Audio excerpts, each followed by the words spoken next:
比不上青梅，更比不上天降。原来后来者居上才是让安小鸟破防的真正原因，究竟是错疯了。前妻四大爷当着安陵容的面拉嬛嬛小手，安陵容这么敏感的人也没见她吃醋，而是沉浸在和甄嬛偶遇的喜悦之中。梅嬛虽然更要好，她也从来没有失落过，而是努力的想要融入这段友谊。直到传儿的出现，他们这段关系才开始发生质的改变。传儿性格单纯直爽，说话做事不藏心机，这种性格使她和甄嬛相处的都是自然融洽。但也正是这种性格，经常会说出一些有意无意的话，让安陵容的自尊心严重受挫。在传儿获宠前，就经常去找甄嬛姐姐长姐姐短的；获宠后，更是直接向皇上申请搬回碎玉轩与甄嬛同住，还当着安陵容的面说与甄嬛更合得来。我和婉姐姐都爱热闹，自然更合得来。而安陵容呢，她们虽然都是妹妹，但她就是感觉自己与甄嬛的关系不如传儿与甄嬛那般亲密无间。传儿可以在甄嬛面前无拘无束，而她自己却永远无法做到像传儿那样与甄嬛轻松相处。另一边的富察贵人还故意在他们之间进行挑拨，对比之下，他对传儿的嫉妒和不满也就愈发的强烈。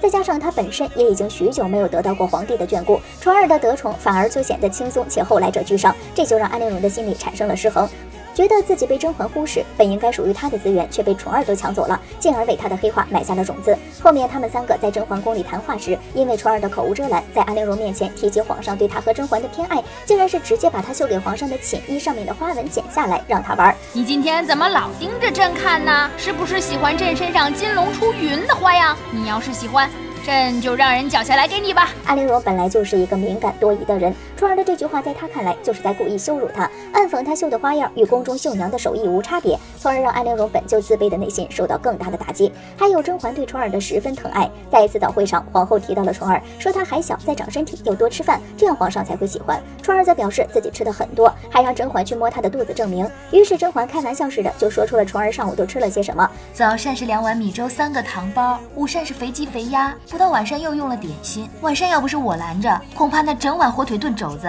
就全到你肚子里去了。他会记得传儿的饮食喜好等细节，而这种特殊照顾听到安陵容的耳朵里就是自己被冷落，并且在甄嬛的心中，她的地位已经远远不如传儿的高，这种差距也加剧了她内心里的嫉妒。她害怕自己会被边缘化，所以她总是格外在意别人对自己的看法和态度，容易将别人的行为解读为对自己的轻视或威胁。在她看来，传儿的出现不仅分走了皇上的宠爱，还分走了甄嬛的关心，让安陵容觉得自己的生存空间受到了挤压，而甄嬛对传儿的关心就是对自己的否定。后宫是一个权力争斗激烈的地方，安陵容深刻地明白身处其中难以独善其身，而这时正好皇后为了扩充自己的势力，完美利用了安陵容的自卑和对甄嬛传儿的不满，不断地挑拨和拉拢她，而安陵容也在皇后的诱导下逐渐卷入权力争斗的漩涡，为了生存与争宠，不得不采取一些不正当的手段，在这条路上越走越远。安陵容出身低微，父亲是小官且能力平平，家族没有强大的背景支撑，她从小在这样的环境中成长，内心充满自卑。入宫后，这种自卑在与其他出身高贵的嫔妃对比中不断的被放大，使她变得敏感多疑。